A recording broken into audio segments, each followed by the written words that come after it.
And I'd like to introduce you to the crew from the Richard West Assistive Technology Advocacy Center at Disability Rights New Jersey. We have Mike Morata, who's the director of the center, Naomi Leibowitz, who's the Assistant Technology Specialist, Peyton Williams, who is also the Assistive Technology Social Support Specialist, and welcoming their intern, Charlotte, for the summer. Thank you for joining us, and take it away. Thanks, Kathy. Appreciate it. Yes, you all have the entire crew. You have all of us here today. We are very excited to be here with you, talking a little bit about our favorite topic, which is technology. So we'll give you a little sense of who we are at the center, what we do, and then share some info about some technology as we go forward. As we share some resources, we'll give you a link to the slides, and there's also a QR code there. So if you want to just scan that with your phone, the slides should open up on your phone, or you could use that link and put it into your computer. Give you 2 seconds to do that. No pressure. I'm going to click the button. No, I'm not going to click the button. I'll give you a minute. There are some resources in these slides about what we do at our center, as well as some of the tech resources. We'll have some links that will take you out to resources. So the slides do have some value as you go forward to get some additional information. I know for the things we will talk about from our center, everything lives at our website. If you have that website address, you'll get to everything. It is at4nj.org, the number 4. So that will get you to everything from our website. Right, hopefully you got the link. I'm going to move forward. So there we are, as Kathy said. We are the crew of the Richard West Assistive Technology Advocacy Center. I am the director. We have Naomi and Peyton, who are our AT specialists, and then Charlotte, who is our intern. We're all here today in the you'll see us pop up. I think Peyton might be the only one with her camera on right now. She's the only one. Oh, Charlotte's there too. I couldn't see Charlotte. Okay, so there you are. And Naomi is in the Q&A. If you have any questions, we can answer them as we go. We would love you to drop things in the Q&A. If you have questions, we will try our best to answer them. Similar to our first speakers today, we will also be at the event tomorrow. In fact, Peyton and Naomi will be there with the table. So if you're there in person, please stop by and chat with them. Maybe get your hands on some technology to try it out. I know they'll bring some stuff with them, and you can get some resources about the other work that we do at our center. So please feel free to drop that in the Q&A. Who are we? Oh, it's a great question. I love answering. Who are we? We are, as Kathy said, the Richard West Assistive Tech Advocacy Center. We are located at Disability Rights New Jersey. Well, that sounds great, but what do we do? Well, we are federally funded to be the New Jersey Assistive Technology Act project. So every state and every territory has an Assistive Technology Act project that is tasked with making sure that people in that state understand what assistive technology is, how it can help them, try it out, and then decide what will help them be more independent and successful.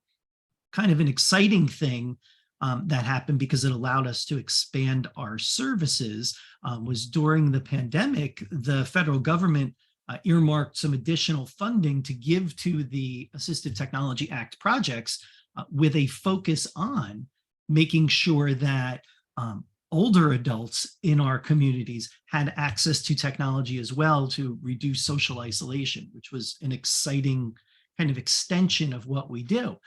In fact, that is the position that Peyton holds in our department.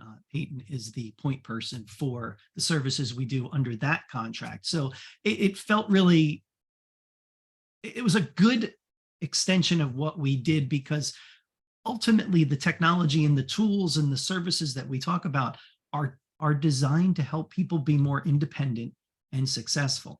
So whether that's an individual with a disability or an older adult, or for that matter, anybody in our community, it allows us to kind of strengthen our connections to the community, which has been really exciting. It's allowed us to do these kind of partnerships like Kathy mentioned, which is exciting, to get to other groups that we don't normally connect with and share information that could be helpful to the people they work with.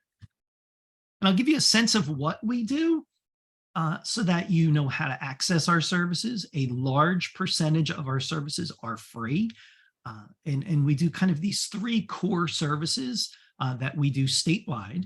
We do something called device demonstrations, which is basically you come to us. You could be anyone, by the way. You could be an individual who needs the technology, a family member supporting that person, or even a professional working with that individual.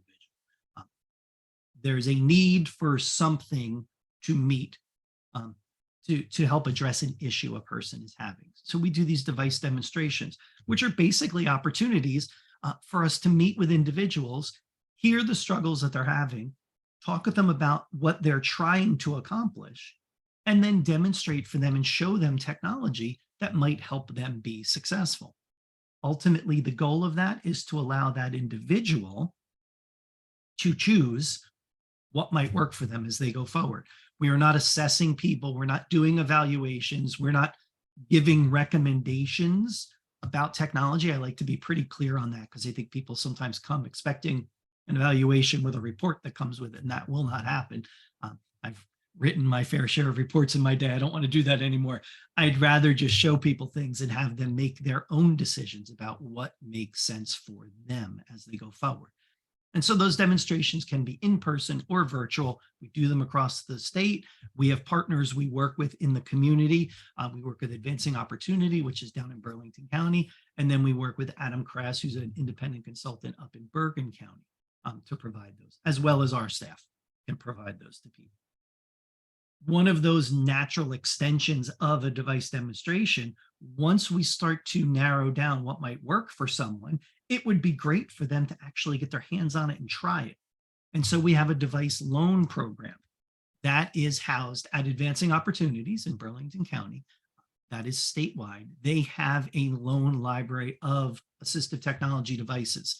And so you can call there or reach out through their website or wherever you want to get in touch with them and borrow things for several weeks at a time to try it. This is a free service, and I'm not sure if you all heard me. I'll stop for a second. That's a free service. We send it to you and then provide you with the information to mail it back to us. So there is a zero cost for you. As long as you live or work in New Jersey, we will call you a New Jersey person. So I think that's a really powerful way to get technology into people's hands to make sure it really is the right technology. I mean, I think we could spend time talking about the idea, have any of us ordered something online that we thought was going to be the best thing ever, only to find out, I don't know, 3 hours later, it's garbage for us and we need to get rid of it. We need to send it back. The technology loan program will allow you to try those things, see if it works for you, kind of live with it for a little bit, and then make a decision as you go forward about how you want to then pursue technology supports. And so the Technology Lending Center is at assistivetechnologycenter.org. That is their website.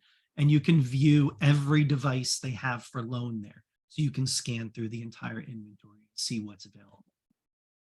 And then our final of our three big main services that we do statewide is our device reutilization program. This is through a partnership with Goodwill Home Medical down in Camden County. They do cover the state, but they are located in Camden County. They have a large warehouse where they collect used durable medical equipment from the community. They refurbish it, clean it, fix it, sterilize it, put it back out into the community at a significantly reduced rate. So if you have someone who's looking for equipment but doesn't have funding to buy something new, perhaps there is something used that can work for them. Plus, it's getting all that equipment out of people's basements and closets and attics and garages, and it's getting it back into the community where it can work for people. So you can check out their website, goodwillhomemedical.org. You can scan their website. I'm always a believer of calling there because I think their inventory changes fairly rapidly. I always wonder if that's not an easier way to do it. I know they also do some kind of open house kind of hours where you can just come in and stroll around, which is pretty great also. So those are the big services we do. We also partner with an organization called National Disability Institute. they're tasked with providing affordable loans to residents of New Jersey. So if you want to purchase assistive technology and you have no way to do that through a funding source, you can take out a low interest loan through NDI, and they can provide you with that funding to purchase some equipment. And so their information is on the screen. It also lives on our website as well. We don't manage that program. We strictly partner with them, and they provide that service to individuals in New Jersey. We have tons of learning experiences that we do. We do a lot of this. What we're doing now, as Kathy mentioned before, we should all be experts in this virtual stuff. We do a lot of these virtual learning. And so everything we do, we post up on our YouTube channel. And so if you go to YouTube and search ATAC NJ, you will find our YouTube channel. There's the link that will get you there too. Every webinar we post, we record. Everything we do, we record and post up there. There are tons of things up there for you to look for additional information about assistive technology. I'll give you a sense of how we do these things. I like this. This is my brag slide for a little bit. I like this slide. When we think about who we met with throughout the year and provided service. So we talk about those demonstrations, which are person to person, us to you, one of our partners to you. We did 586 of those last year. We did almost 300 loans of equipment, 296, which is amazing. And then that reuse program of getting technology back in the community where it can support other individuals. We were able to facilitate the reuse of 7,876 devices last year, which is awesome. If you have stuff sitting in your basement, you know how awesome that is. I was able to bring stuff there out of my own basement, which was pretty great to get it back out there so someone might be able to use it. So a little taste of what we do. We do things like this, training and technical assistance, public awareness. So you'll see the team tomorrow. That's one of our public awareness kind of supports. We do workshops and things like that. So we can do all those kinds of fun things. We host webinars, I told you before. Here's a list of some of our webinars we have coming up.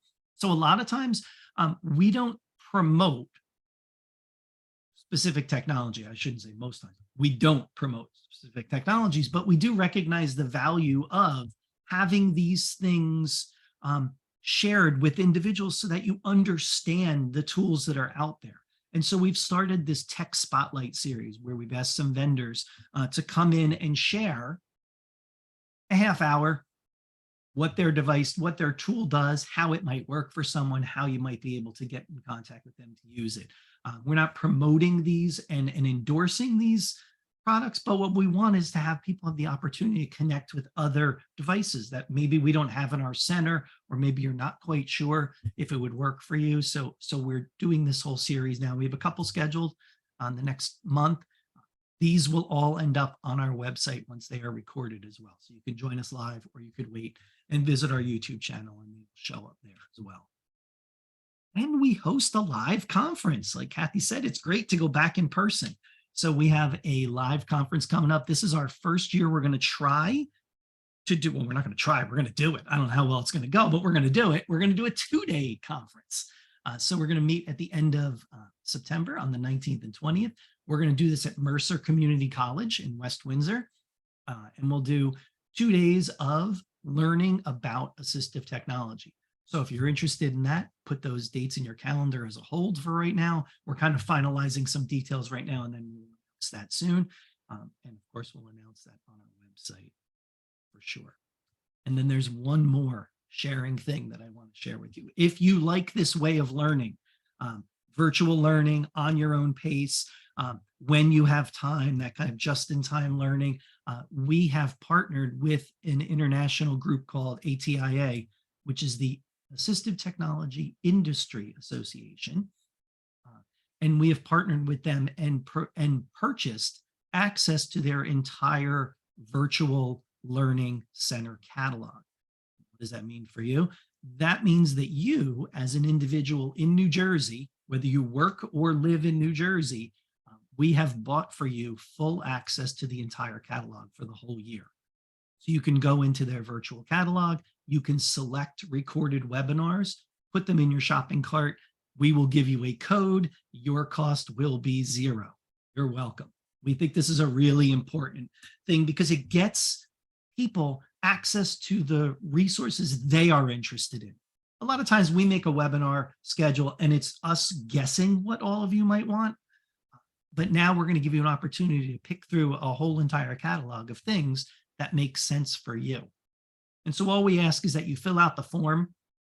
The form lives at that link. It also lives at that QR code. We do that just to make sure people live or work in New Jersey. Because we're using our federal funds for this, we have to prove that this is being used by people only in New Jersey. So that is the reason why we are collecting your information for that. We're not going to track you in any other way, but we do have to have some verification that you are from New Jersey. It'll send you a code in your email and you'll have access to the Learning Center for free. So definitely check that out. That also lives on the website if you want more information about that. All right. That's all of us. That's kind of what we do. Let's talk about what we came here to talk about a little bit today. And you'll hear from the other members of the team in a second. And we'll talk a little bit about some technology tools that we might think about to help someone be more independent in the community for longer. And so we think about that as we go through. We love this video. Naomi and I were talking about this video yesterday because we had two different versions of it in the slides. Neither of them are particularly clear, but the video is great. And so the video has no sound. It does have captions in it, but it is a dad and his adult child prepping a meal and just having a conversation. And I'll let it play and then we'll chat about it.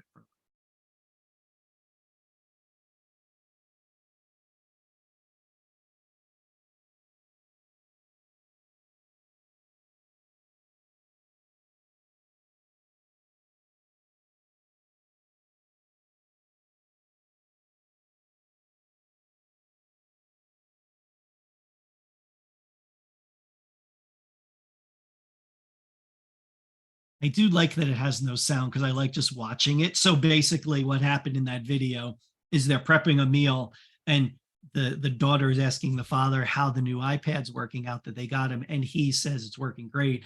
And he's using it as a cutting board for the prep. And then he slides the food into the pot they're working on and then just rinses the iPad off and puts it in the dishwasher. So there you go. It's this idea of the right tool for the right task and why do people get technology and what is the value of that technology for them. I think this is a lot of what we spend our time talking to people about is people will come to us and say, I want a iPad. I need an iPad. And our first question, which we feel like we've really been trained to do right away, it's our very deep probing question of why. Why do you need that? What is it you're trying to accomplish? And so what we try to focus on a lot is the devices are important, the stuff, the tools. So here's your definitions of assistive tech devices and services. The devices is what people always think of, the tool, any piece of equipment or product, whether you buy it commercially, modify it, or customize it, that you use to increase, maintain, or improve the functional capability of an individual with a disability. That's the definition of an AT device. That's telling me that could be anything. I'm holding this pen up on my screen right now. This could be AT for a certain task I need to accomplish. So the devices part that people get, it's the services part that we spend a lot of time talking with people about. It's that understanding of selecting the right device, acquiring it, and how do you use it. That's where the real trick is. I think when we think about assistive tech devices, you can find those anywhere. We can Google devices. I need something that will run apps. Cool. Go to Google and type that in. You're going to find it. But why do you need that? What is it you're trying to accomplish with that? And that becomes the bigger trick that we spend a lot of time talking with people about. And I think a lot of times too, there's this misconception that as individuals are getting older, they're not using technology anymore. And that's not the case, certainly not anymore. We have in the stats on the slide, in the over 65 group, 61% of those individuals own a smartphone, 45% use social media, and 44% of a tablet computer. Those are large numbers. But what are they using it for? Are they using it effectively? How is it supporting them? So thinking about some of the tasks that they need to accomplish. And that's what we see on the slide here, is talking with people and individuals and figuring out, what is it you need to do? I need to remember appointments, take my medications. I need supports for eating, dressing or grooming, cleaning, shopping, any of those things. Starting to get a sense from people of what it is they are looking for technology to help them with, and then talking about what kind of technology is out there. I mentioned before, the new funding that we received last year was all about reducing social isolation. How do you do that? How do you create systems of technology supports that allow individuals to feel connected, that give them access to paths to interact with other people? Is it social media? Is it some kind of virtual community that they can be part of? And so thinking about what that looks like and what kind of technology they need in order to do that becomes critical. This is all part of our demonstrations and what we think of when we talk about using technology effectively. And so some of the things we look to when we talk to individuals is, where are they at with technology? We saw the gentleman in the first video. He was not super tech savvy, I would say. If he was using his iPad as a cutting board, that's probably not tech savvy. But is someone tech savvy? Are they fearful of technology? Are they willing to embrace new things? Do they need a mix of tools? You'll see in some of our slides, while some of them are very high tech, others are not. I'm proud that one of our slides has a pack of Post-it notes in it, the lowest of low tech. But that can be helpful for someone as a strategy to help them meet a need that they have. What is the person's goal? This is always where we start, is what are you trying to accomplish? Do you already have things? Our hope is to never give people duplicate devices, but instead thinking about how you make sure you can maximize the things you have. And so thinking about what that looks like for someone, and really thinking about the path to the tools they have already. Are they becoming, I almost want to say disenfranchised with technology, but that seems so harsh. I'll go back to hesitant. I was going to just go off script there for a minute, but maybe that's a little much. Are they resistant? Are there, is it an issue with the aesthetics of technology, concerns about privacy, this kind of, is it a lack of control that they fear? What is at the core of what might be stopping them from using technology? And these are things that we've heard as we've talked to individuals throughout the years of using technology, is these are some of the things that people bring up of why they don't use certain tools. And we tend to look, all these things I've been discussing for the past couple of minutes have brought us to this spot, which is, how do we know the person has the right technology tool? We utilize a strategy called SET.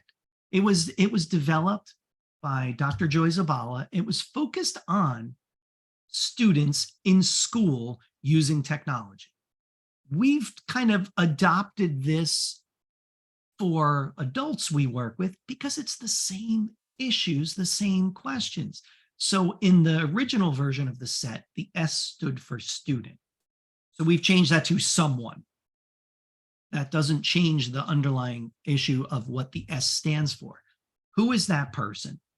What are their needs and abilities? What are their likes and dislikes? What do they like about using tech? What have they used in the past? This is the person's information. I like to call this your story. What's your story? Tell me your story. That's you. The environment you're going to use tech in. Are you at home? Are you out in the community? Are you? What is unique about that situation that might either help you or hinder the use of technology? And then finally, the tasks that you need to do. What is it you're looking to accomplish? We need to know those three things first before we can talk about the technology. Unfortunately, many times people approach this process with the tool first, and then they talk about the other stuff. And that tends to be what leads to device abandonment, or the most fun thing. I always find the most interesting conversation is when someone says, oh, I can't believe you're showing that device. That thing stinks. And what you're really telling me is that device is not right for you for some reason. And then we'll figure out why it wasn't right for you by asking you the right questions, and getting us to that point of understanding what's going on with tech that can help you be effective. And so even when you're talking to, if you're working with older adults and you're trying to get to a tool that might help them, think about this process. Take this process with you. Think about who they are and what they're able to do, where they're going to use things and what they have to accomplish. That will help you as you go to the tools that you might want to try with them. And so what we'll do is we'll jump into a couple sections right now. Now, Kathy mentioned before, we're doing a whole series with her and her group. Each of these topics we're going to talk about now will have its own webinar, but we thought we'd give you a little snapshot of these, and a little tech. We want you to walk away with some tech experience through this webinar. So I will stop talking and I will let the team talk, and I will just push the button on the slides right now. And so Naomi, you're up, I'm off. Hello, everyone. Welcome. Before we get started, I just want to see if anyone has any questions. We did have one question in questions and answers asking us if we do demos for seniors. And the answer is yes, we do. So please feel free to reach out to us at any time. Best way is through email at atac@drnj.org. But I just want to get other questions answered before we begin. Does anyone have anything? I give you a few seconds to write questions in the Q&A.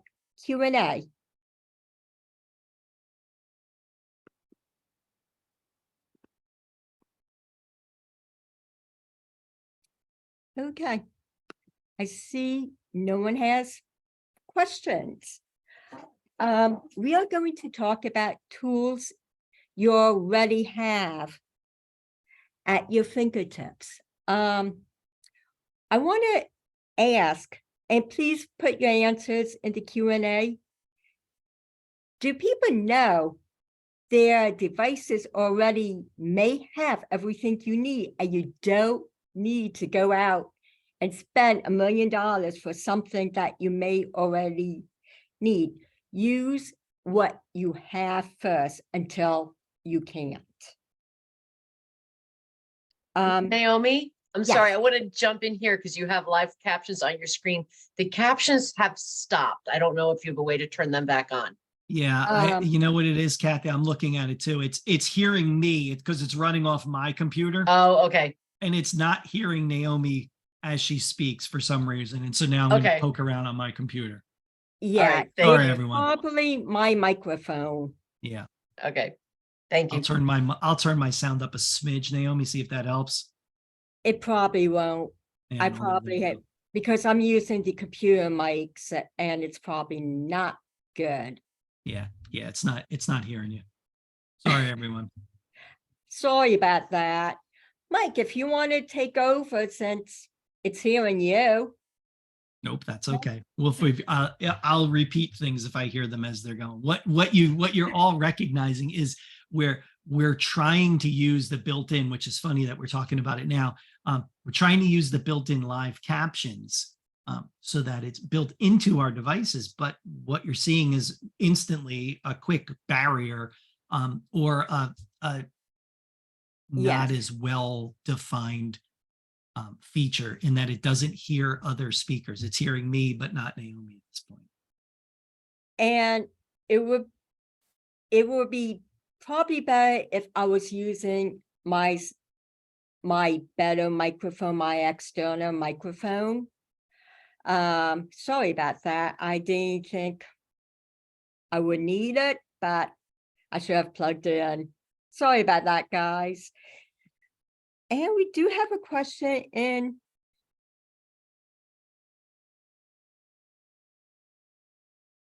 Okay, we do have a question. I tried to help a family member with assistive functions on her phone or iPad. I'm not sure how to show her how to access them all. Great question.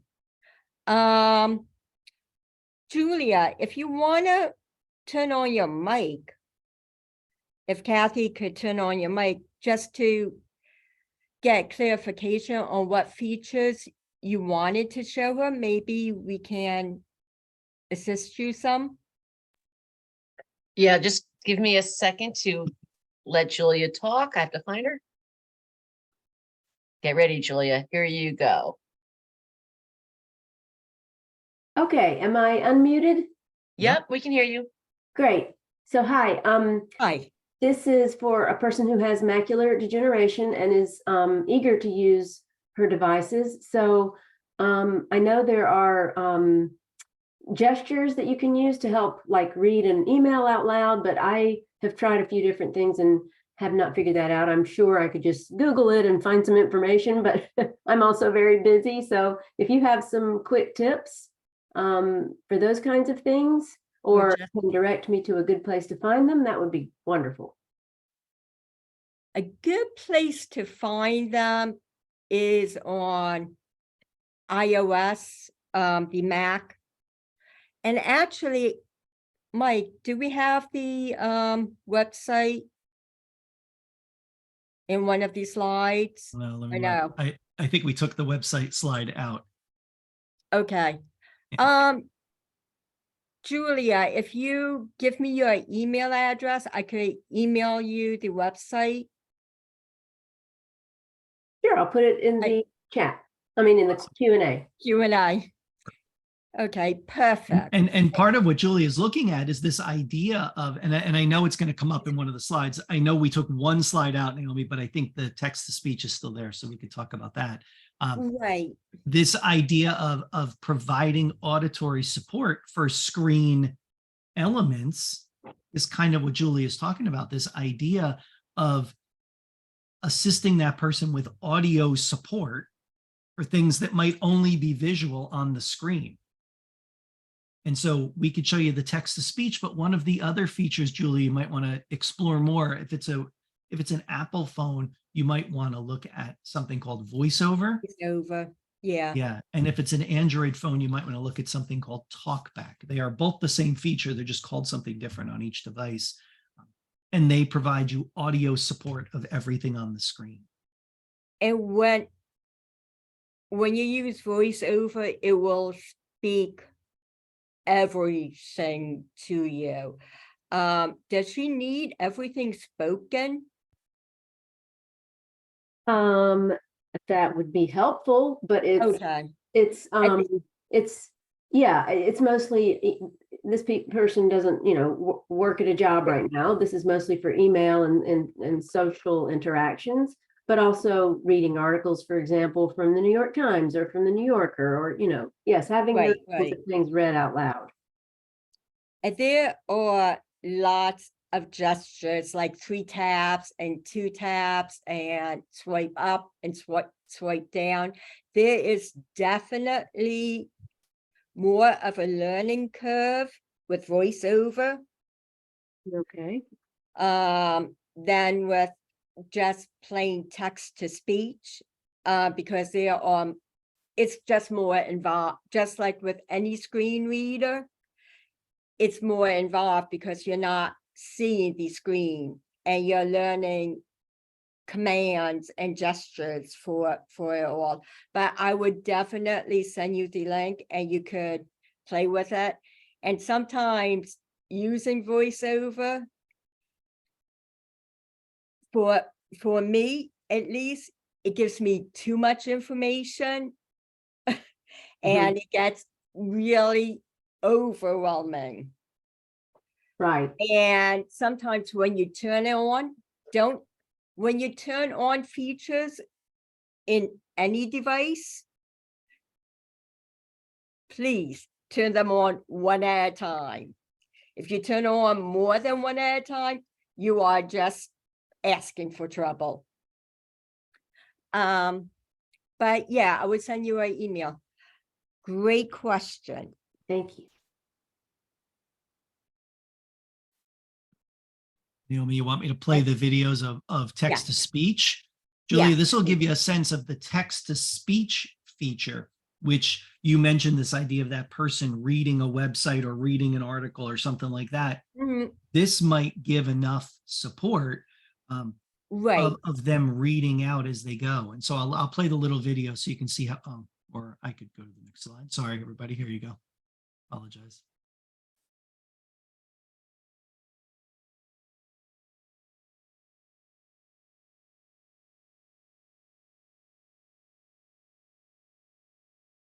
And that's Safe, secure, and confidential. Your information and privacy are protected. Sorry, Naomi, go ahead. And do you have the video where they swiping down with 3 fingers? So, No, I don't. It's just the speak selection, okay. which might have been along what Julia was talking about, that Yes. idea of. So Julia, just to describe that video, we turned on that feature called speak selection. I held my finger down on some text and it highlighted it. And then I expanded out to select the text and then chose speak. And it only read that paragraph. Versus what Naomi's talking about. Naomi, you describe speak screen. Right.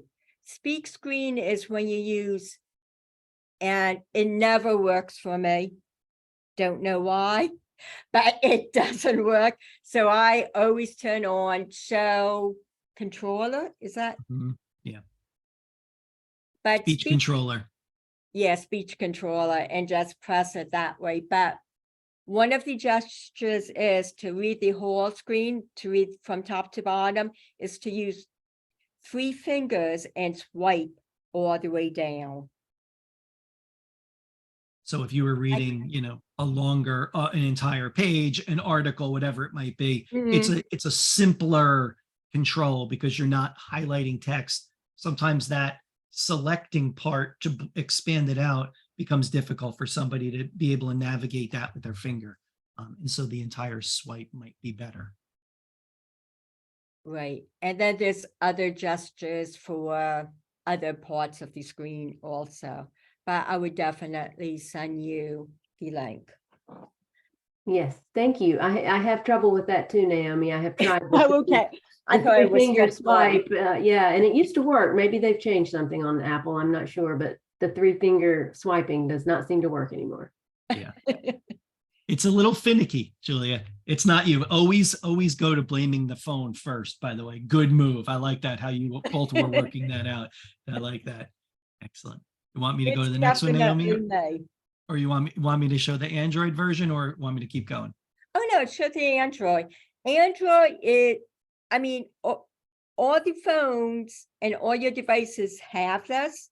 And before you go on and say, oh, I need something else, try this.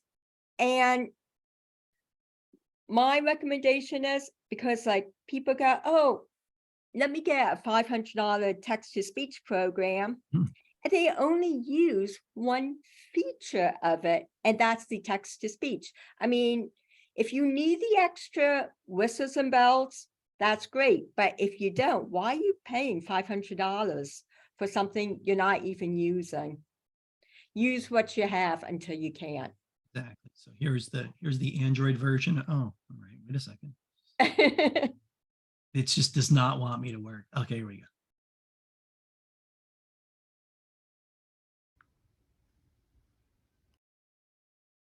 The first step in designing authentically inclusive educational experiences is believing that it can be done.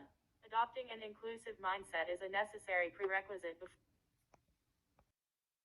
So the feature is the same. How you use it is slightly different between the two devices, but the feature is basically text on the screen, have it read aloud to you. And there's one other thing about the Android that I find interesting. The text to speech isn't on the Android automatically. You have to download it. It should be there automatically, but it isn't. You have to go into your Google Play Store and download it.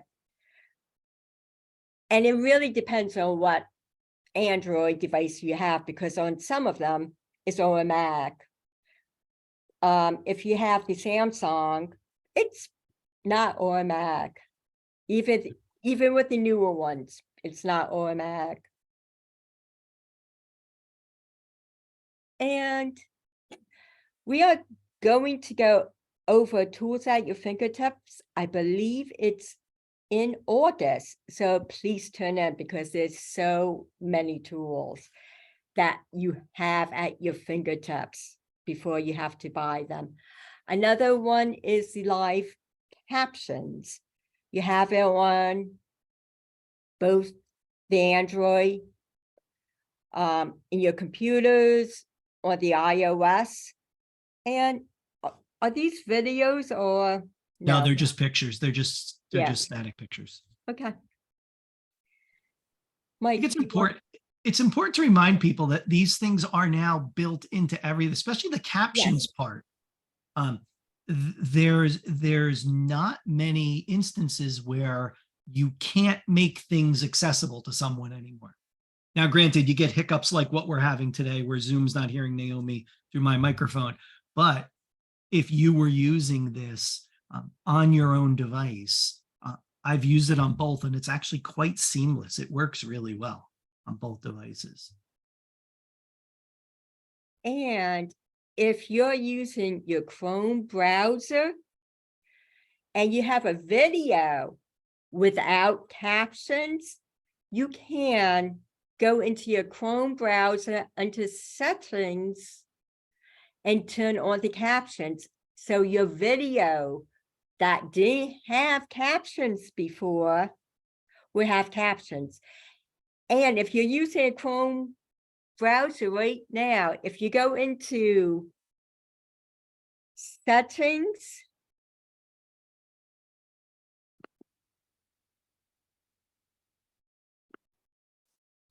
and accessibility, you could turn on live captions, and you have live captions for this if you're using the Chrome browser.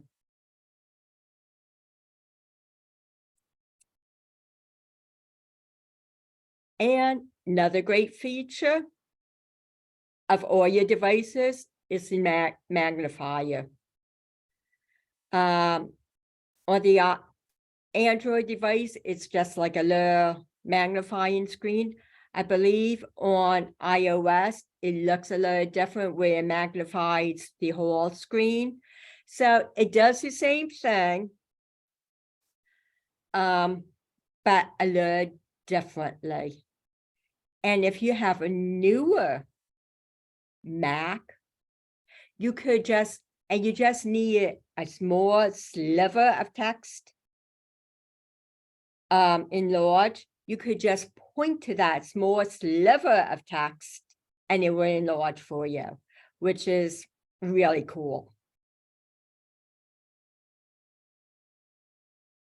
And just remember, turn on one feature at once. I can't say that enough. I am guilty of it. I admit, I tried to turn on multiple features and my devices go haywire. And you're like, what feature did I turn on? And you try to turn it off and no success. So try one feature at a time. I can't stress that enough. I feel like that should be the rest of the slides. That should just pop up every once in a while, Naomi. Try one at a time.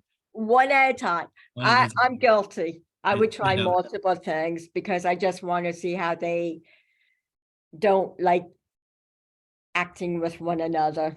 Exactly.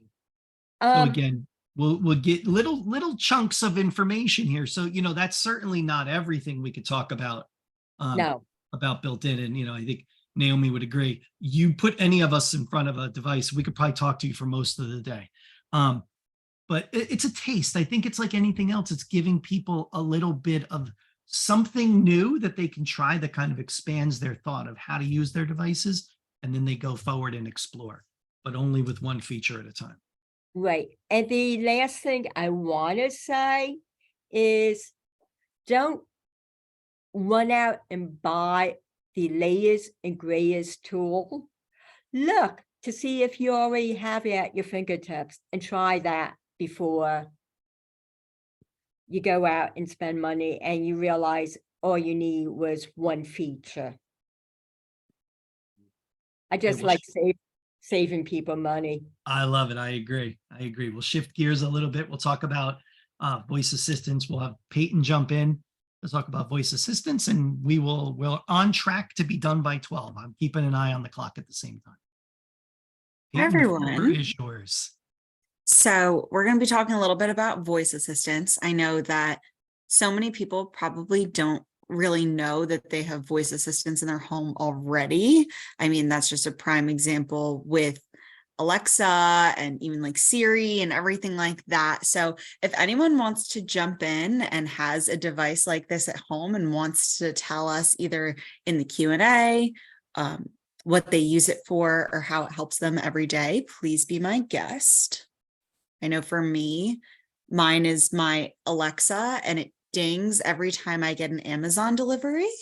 That's a big thing at my house. I know it's a big thing at Mike's house too. It's a big thing at my house too. Ding, just a little ding. And I know that I even have one in my room. I looked over at my shoulder to make sure she didn't activate when you said her name. See, for me, when my Amazon package gets delivered and it's just a little ding because they don't ring my doorbell anymore, which is a blessing and a curse. Well, mine's also my Echo Dot. What it does is I set it to remind me. I use a CPAP machine in my room, and every Wednesday of every week, it reminds me to change my filter and my cushion on my face so that I don't get buildup of bacteria and stuff, and to make sure that I can breathe freshly through the machine. Awesome. Well, that's a great thing to use it for too. I mean, people in the chat are also saying reminders for sure, deliveries, shopping lists, like all of these things that you don't even think about. And I mean, for you, Charlotte, you're probably sitting there saying that you don't really recognize that it's been a week already and you have to do these things. And you're like, oh, it's been a week and now I have to do it. Yeah. Same Well, thing with my also, shopping if I don't remember to do it on Wednesday, it'll go the next day and remind me at the same time. Right. It'll remind me every day until I tell it in the app that I've done it. All righty. So what do we do with these devices? We can stream music, set a timer, set an alarm, reminders, control your devices, check traffic, all of these different things you can do, whether it's with your Alexa, your Google Home, any of those types of things. And you don't even realize a lot of the times that you're using something that a lot of people do consider assistive tech. It helps you do things that you wouldn't usually be able to do, or maybe things that you don't know that you need answers to.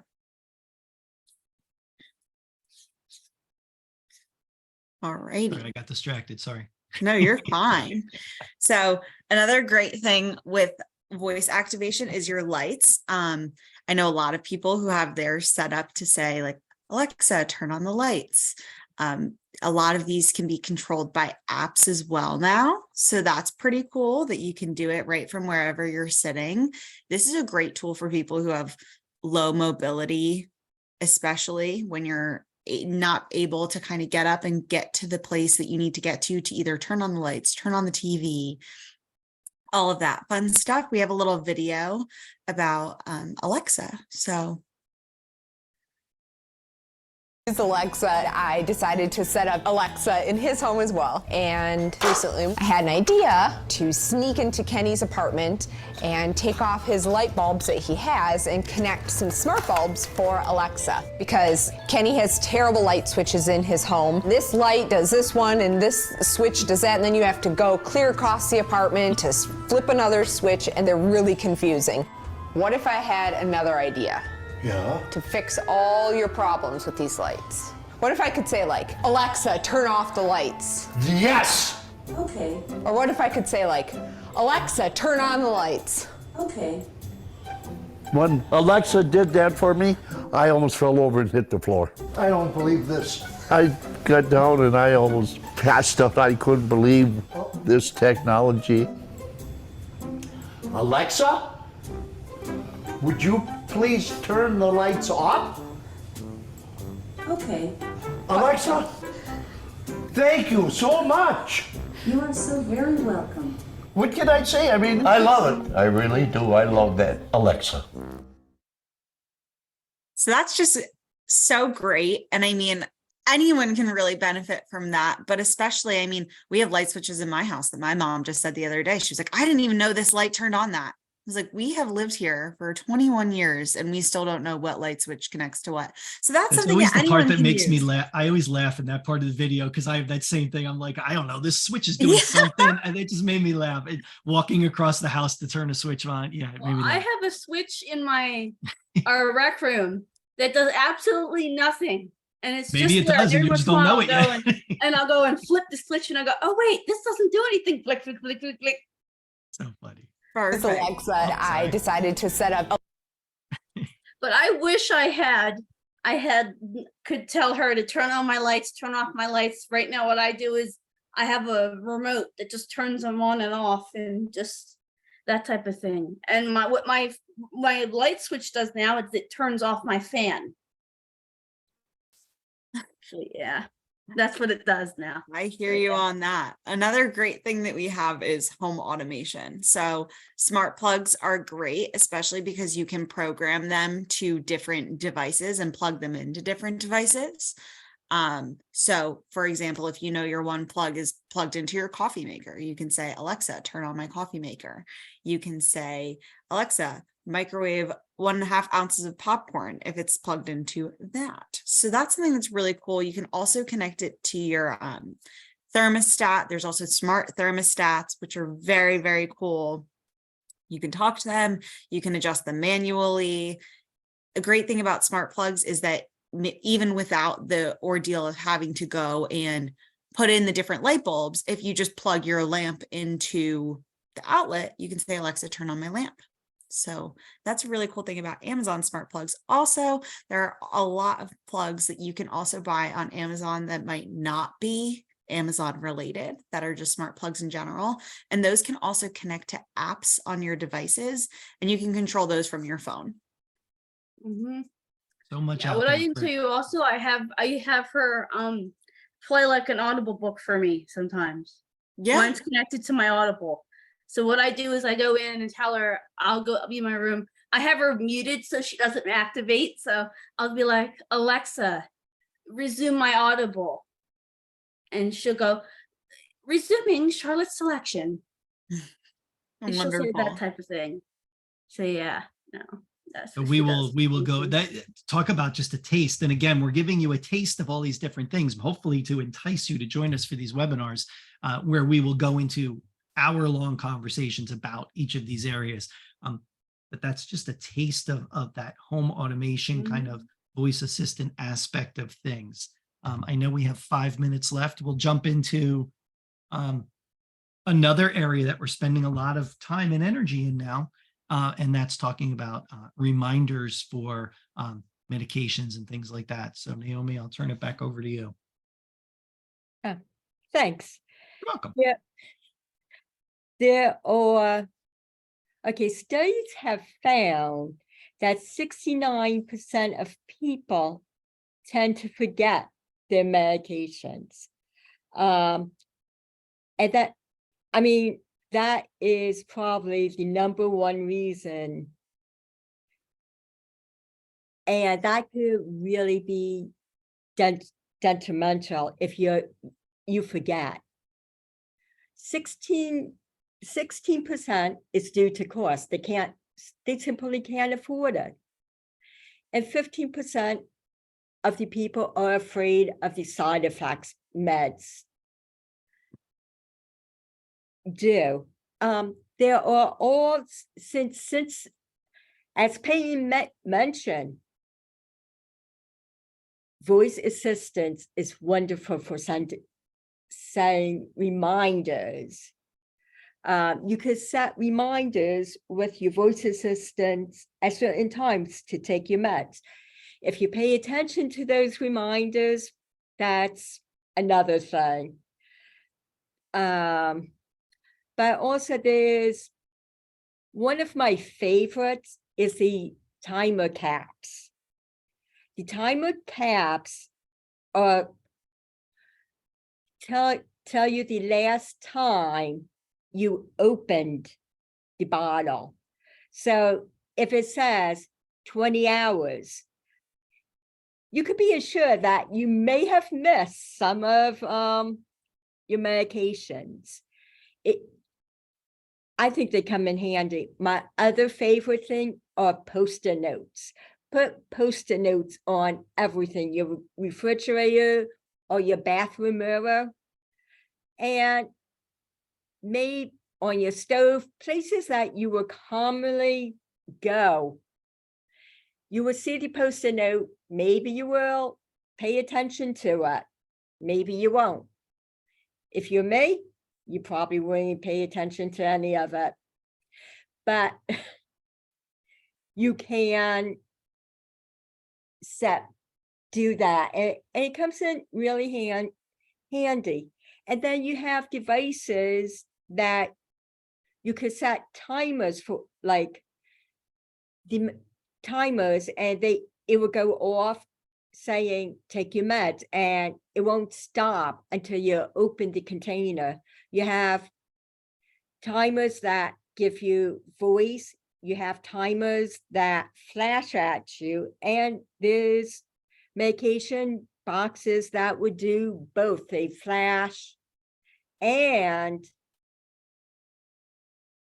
they beep at you until you open the container. So there's all smartwatches are really wonderful because you wear it and you're going to hear it all the time.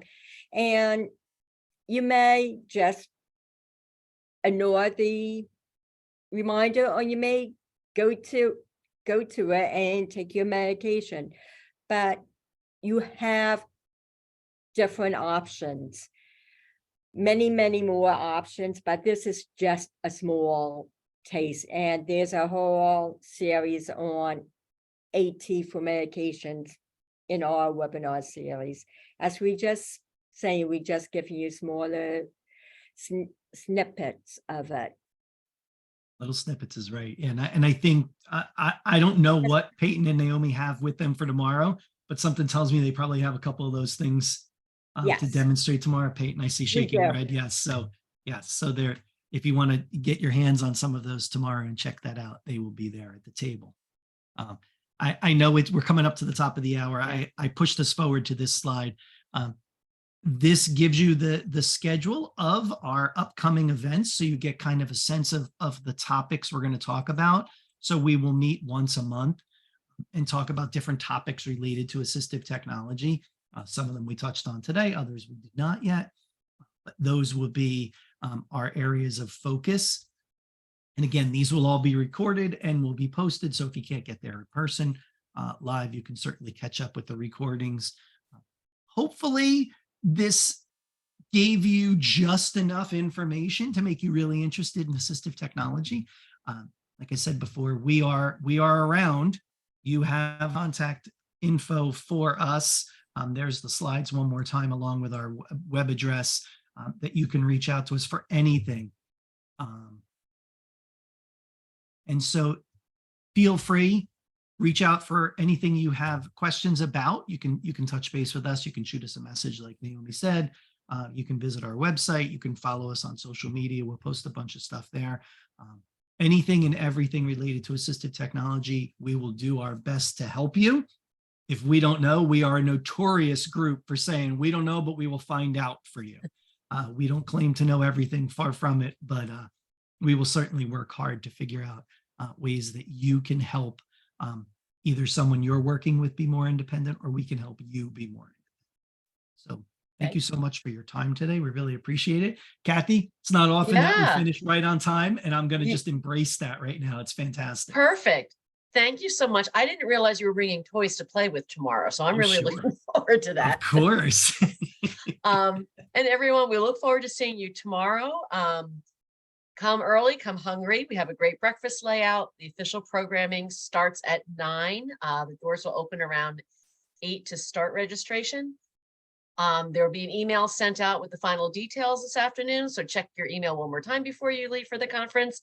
And again, thank you for all of our speakers today, and we look forward to seeing you all tomorrow. Bye-bye. And bye, everybody.